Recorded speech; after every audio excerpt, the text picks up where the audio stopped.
if you want to move into the Sixers, if you did watch that video the other night, I was just talking about that preseason game against the Nets. Um, Nothing to talk about with the Nets, but just with Jared McCain specifically and how he got hurt, and just the way that Crazy, he man. fell. It was so wild to watch in person because I said in the video the Bull Dorian Finney-Smith on the Nets literally not fell the exact same way, but fell in the exact same spot in like the first quarter.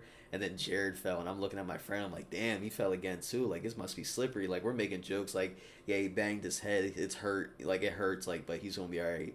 And then it's just like he's down for a long time. He's clutching. I'm like, what are you clutching? And then you just start. You see like the two people come over from the bench, and then three, then four, then five, then six, and it's just a bunch of people that start coming over, and now a bunch of people are huddled around them, and this bull is like shaking on the floor and like struggling to breathe. I'm like, oh my god, like are we about to watch somebody die on the court? Like it was to that point. It was so quiet in there.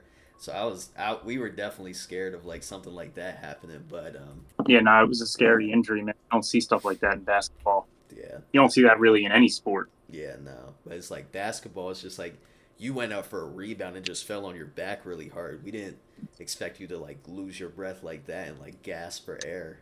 And like even when he got up, still going to the back, like still can't even breathe. So I was going to say, if you are a rookie for the 76ers, you need to be very careful. Something bad's going to happen to you. Sixers rookies be getting hurt. They be teaching me new injuries every year. right. I mean, you think back to we had that crazy stretch. I think it was 4 straight years where rookies didn't play Mm-hmm. um, their rookie year. Ben Simmons, Markel Fultz, Uh, and missed the whole season. Zyrie Smith or Zary Yes, Smith or something. just Yeah, crazy stuff like that. that was wild too. I really want to talk about the discourse between Dalton Connect and Jared McCain. We need There's to no Discord yet. The season we hasn't even started. need to have this conversation. It's No, it's don't. preseason. I don't care. We need to have this conversation. Too down on my man Jared McCain. Yo, I'm telling you, he's gonna be a good player for them Sixers. I think Jared McCain is going to be a good player. I'm not hating on Jared McCain, but I would rather have Dalton Connect over Jared McCain right now. From how he's been producing and who he is as a player, could fit in was like we've been asking for a big wing for however many years, and you're like, yeah, we got Paul George now, but we get a rookie that can even shoot the ball and can develop into probably a 3-and-D player if we drafted him. Like maybe not a 3-and-D, but just like like a spot up shooter or something like that. Like he can still get to the cup and he can shoot the ball, but it's just like he looks like he's just blossoming with preseason games with the Lakers, and I'm really excited to see how JJ Redick's gonna orchestrate him into the lineup and how he's going to sprinkle him around into the, like to the bench rotation and stuff like that. But I just don't understand why we did that, and I really hope that Jared McCain can show us that he's a better player than him and more productive than him at the end of the season with statistics wise. I don't even care about like the repertoire of who's on what team and how you fit in with this. It's like I'm going off straight stats. I don't care how you fit in because I need to know that if you were a better player, regardless of where you were, then we should have got you. Because we could have, even if you scored 19 points with the Lakers coming off the bench, like obviously that's crazy, but like you scored 12 points coming off the bench for the Lakers, and then Jared McCain for his first rookie season, even if he does play a little bit with the Blue Coats, averages like 7, 8 points. It's like there's all the evidence you need. I don't even care if he blossoms 3, 4 years later because Dalton Connects gets a weird leg injury and is never the same again. It's still just the fact of like I'm just trying to wrap my head around why we did that in the first place. Yeah, I wanted Connect when the draft was going on. I watched him a lot in college. I watched them both a lot in college. I wasn't mad at the McCain pick, but I thought the Sixers were going to get Dalton. I still think McCain is going to be a good player, and from all the reports, everybody hypes up their rookies, but they said Jared McCain has looked great in training camp. The coaches love him. I'm not ready to just say Dalton's going to be the better player because of a couple preseason games. Don't get me wrong. Dalton looks like he's got a bag. Mm-hmm.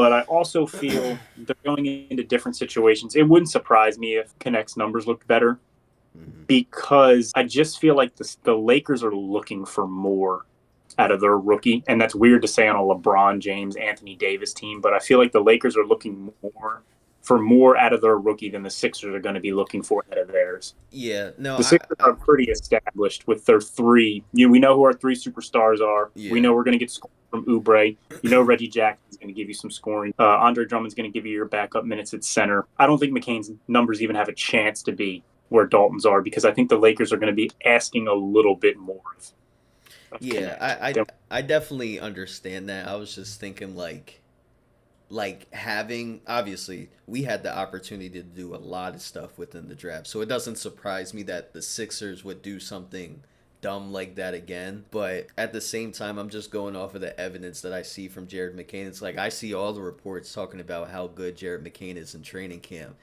I don't see it in the preseason games, but I hear about it all in the training camp when they're playing against each other. So unless they're giving this guy the opportunity to get into the lane and finish layup his teammates say he's doing, or what, or if he's shooting the lights out in training camp, I don't see it in preseason.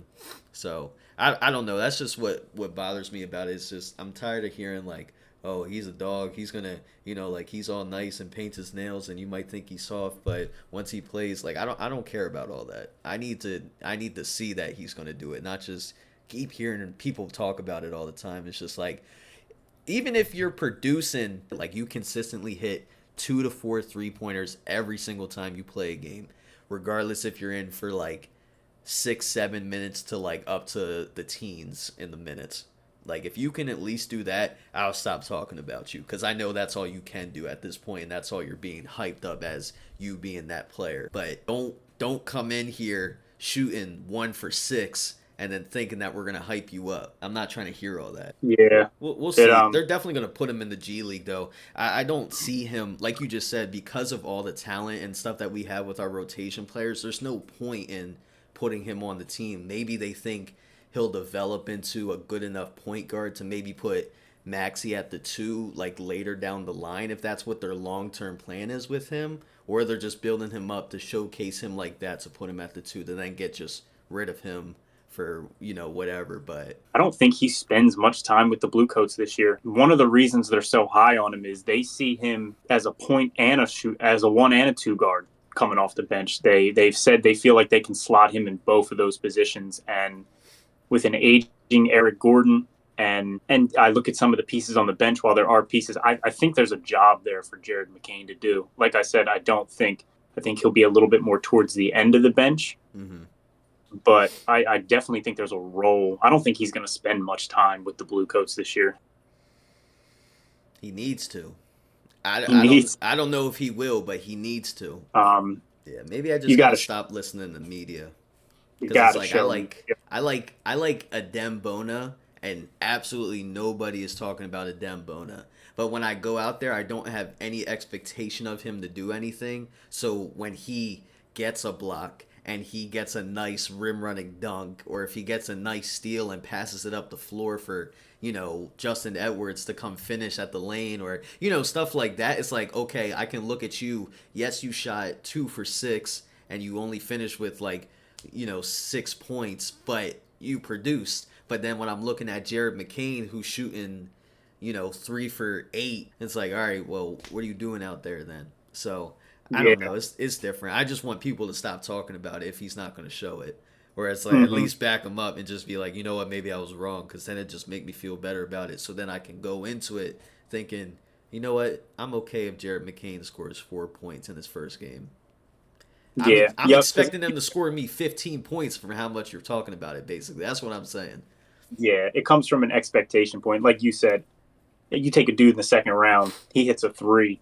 You're jumping out your seat like, oh my god, because he's giving you anything. Right. Jared McCain hit the three. It's like, yeah, that's why we drafted you, bull. Like, Exactly. yeah, That's what hit I'm trying that to three. say. Go hit Yeah. another one. Yeah. No. 4 days. 4 days for the season to start, or for the Sixer season to start, so we can actually start critiquing. Also, I want to bring up that Dalton Connect and Jarrett McCann thing. You Yes. didn't say it, but the Sixers are such a significantly better team than the Lakers. Oh Not yeah, only do they, not only do the Lakers expect more, it's just like we're just a better team. So it's like, yo, McCann, you don't got to play lights out. We just, if it comes to playoff time, you can come off the bench and play quality minutes. Then right. Stand in that's the what corner we when need. Tyrese is driving and hit your threes when he kicks them out. That's Yes. what I was like That's what I more need. generalizing of like what my point was of like I get that. I'm just tired of the discourse around him saying that he's really good and then not showing me that he's really good. So I'm tired of Yeah. people saying, I don't "Hey I man, don't know if there's a discourse like that. At least I haven't seen that much because like with Lakers No, fans not are between them delusional. two, with Sixers Okay. fans saying that Jared McCain has been looking really really good, but then showing that he's only scoring like 6 points, 7 points, 9 points, and not showing me anything else other than like hitting a couple of open threes when he's actually playing and being unable to score layups on dudes that are shorter than him." He can Gotta get. still look good and be a rookie still though. I ain't gonna lie. If the season starts and Jared McCain's game 1, 2, and 3 is 6 points, 7 points, and 9 points, he getting a Oh double yeah, thumbs up. and that's good, and that's good. Yeah, But he's a rookie. people need to stop talking about him. Stop telling me about him. I don't want to hear about it. He's supposed to do that. If you're telling me he's good, you're telling me that he's going to score 15 points a game and be beneficial for us. I don't care about that. Something Go else ahead. that's to it is just the lack of hype around the top guys in the draft this year. Can you name me the 1, 2, and 3 pick this year? Nope. Zachary, Alex Starr, and Reed Shepard. Yeah, I couldn't remember three. I remembered the first two. I couldn't tell you who went third off the top of my head just then. But usually there's so much discourse on those top guys. People are searching that first round for some people to latch onto, man, because there's just not a lot of hype around them top guys. And they could be good players. They just don't have that normal, like, you remember the Zion Ja year, like, Right. everybody and their mother knew who 1, 2 was, and you couldn't tell me another dude in the draft because all we were talking about was Zion and Ja. Right. No, it was definitely one of the worst looking draft class in a while.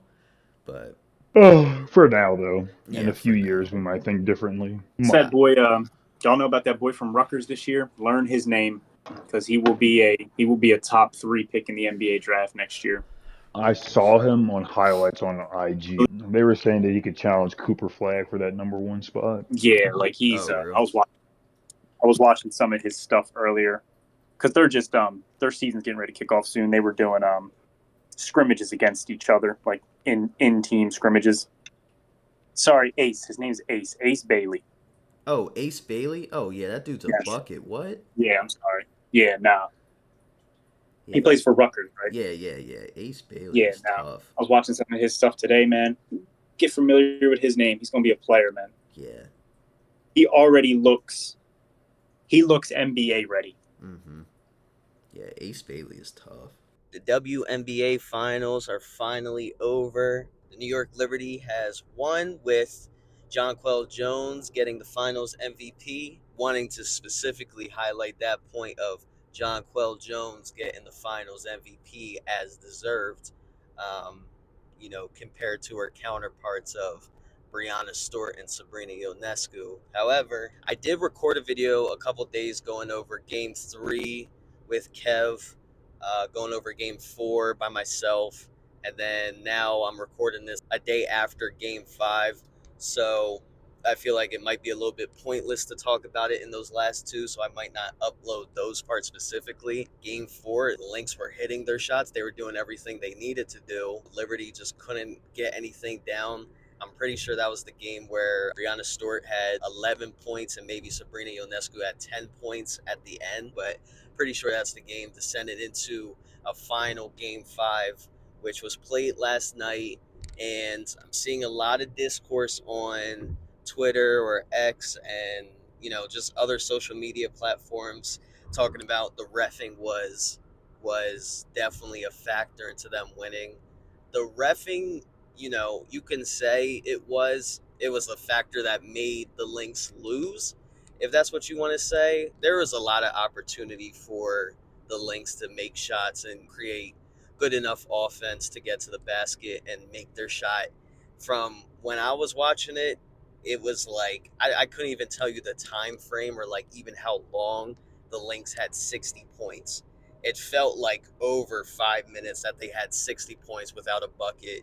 And, the Liberty are executing, getting the ball up, transition, making good layups, taking their time even on some offensive plays and just getting a good shot up and converting off of that as well. Lynx just needed to do a little bit more.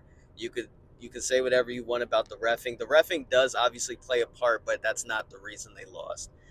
That foul that in the very end of the game where Brianna Stewart got fouled and then she hit her last four free throws in the game. It's here nor there. You were already down. If you're talking about, it was a momentum killer or it was this or it was that, you need to play better at the end of the day. You can't blame a foul for your loss when you were stuck at a certain amount of points. So I'm not giving them the benefit of the doubt for that at all. However, what a terrible series. Not terrible, but like what a very subpar series for Brianna Stewart and Sabrina Ionescu as a duo. 1 for 19 in whole entire game of the game 5 of the finals. We just had that conversation the other day talking about Sabrina Ionescu, and obviously one of my friends that doesn't watch a lot of WNBA. It's like, oh well, if she wins this, does that make her top 5? I'm like, absolutely not. It does not make her top 5, regardless of her previous achievements and everything like that leading up from the regular season and even previous seasons. Like, absolutely not. Her not getting any type of buckets was despicable enough. Being a scorer, it was a terrible game overall for her. Uh, Brianna Stewart, she was scoreless for like the whole first quarter, and I believe almost all of the second quarter until like the very end or the middle or something like that.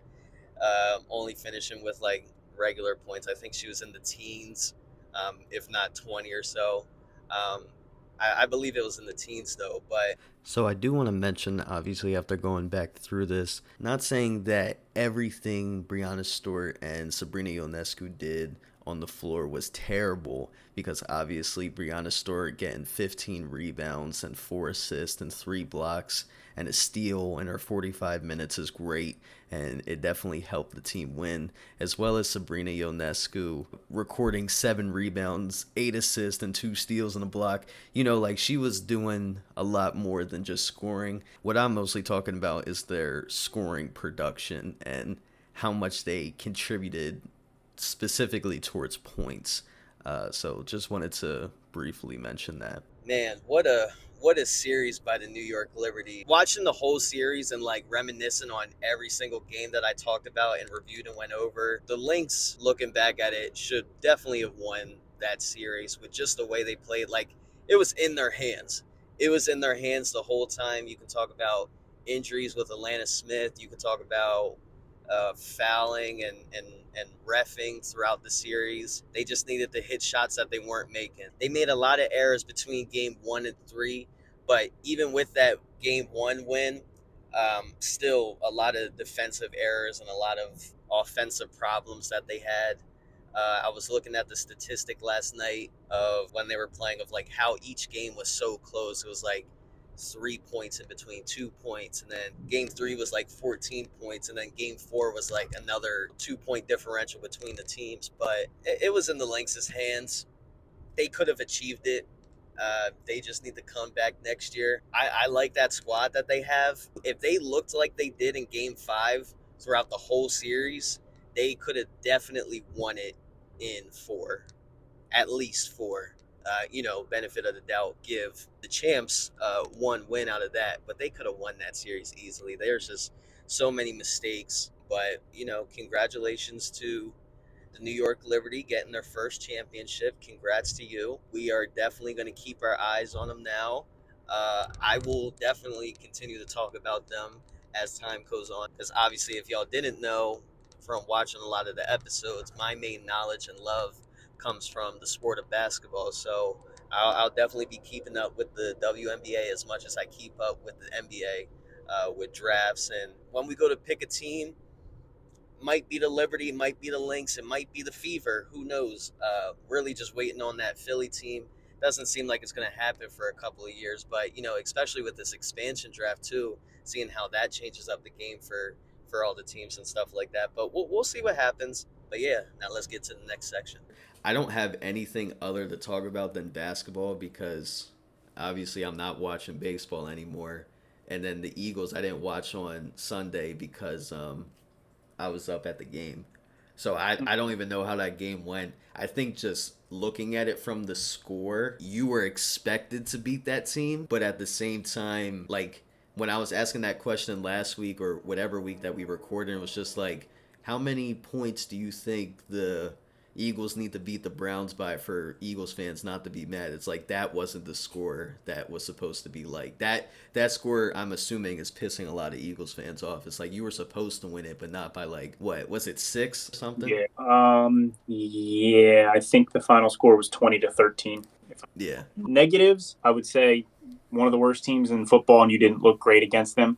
Positives, though, with A.J. Brown being back, Jalen Hurts looked better with his weapons out there. And I truly do believe a fully healthy Eagles offense with A.J. Brown, Devontae Smith, and Saquon Barkley is a very explosive offense. There's too many good players with those three weapons, and I haven't even mentioned Dallas Goedert. Right. There's too many weapons, and I know everybody's hopping on the Jalen Hurts is regressing and falling off bandwagon, but I don't know. He's proven he can get the ball to his playmakers. He made a beautiful pass to AJ late in the game to seal the game. While the play call was a little wild, throwing the ball deep like that late in the game, it worked. It worked. You needed your quarterback to execute, and he put the ball right in the basket for his star wide receiver to go make a play, and A.J. Brown went and made a play. Yeah, maybe I'm naive to what Eagles fans are actually thinking and like what their passion is with the team and stuff like that. I didn't think anything bad about Jalen Hurts in these last couple games while A.J. Brown and Devontae Smith were injured. Like I wasn't, like we don't have our people, so obviously he's not going to look amazing because he doesn't have other amazing people to give it to.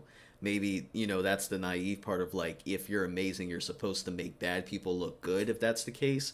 But I wasn't concerned about him at all. Like I figured once they came back, once they look healthy, like yes they were playing a bad team, but it was their first game back to get back into the swing of it after I guess a couple weeks of not doing it. I think maybe next game is going to show us what we need to see. I don't even know who they play next. Maybe next game is what Eagles fans need to see, of like give us an actual win if it's somebody at least half decent.